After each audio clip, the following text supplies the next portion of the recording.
Hello guys, welcome to my daily blog and my channel. তোমরা যারা আমার ভিডিওটা ফেসবুক থেকে দেখবা প্লিজ আমার পেজটা একটু ফলো দিও, যারা ইউটিউব থেকে দেখবা তারা আমার ইউটিউব চ্যানেলটা একটু সাবস্ক্রাইব করে দিও। তো আজকে আমি খুব খুশি, যেহেতু আজকে আমি নোয়াখালীতে যাব, কত দিন পর, কত মাস পর। দেন আমরা বাসে এসে তোমাদের একটু খাওয়া দাওয়া শেয়ার করি।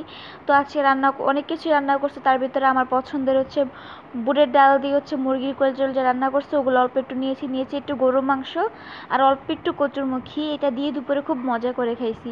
তো খাওয়া দাওয়া করে তারপর একটু বাইরে চলে গেছি, রেস্ট নিয়ে তো নেওয়া যাবো না, 2-3 দিন একটু অনেক ঘুরতে হইব, কারণ আবার ঢাকা গেলে কিছুই ঘোরার পাবো না। তো দেখো এখন চারিদিকে অনেক বর্ষার সময় এরকম সাদা শাপলা, লাল শাপলা, তো এটা না খুব সুন্দর, সকালবেলা থাকলে একদম ফুটে থাকতো, দেখতে খুবই সুন্দর লাগতো।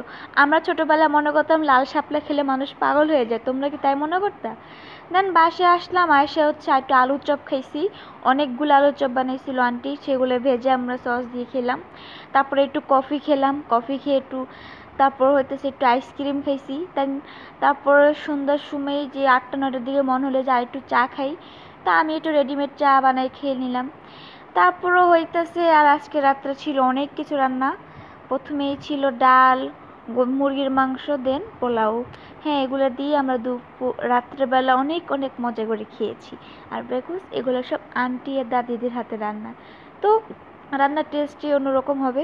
তো আমার ছোট্টখাটো মিনি ব্লগ তোমাদের কাছে কেমন লাগছে কমেন্ট করে জানাবা। আল্লাহ হাফিজ।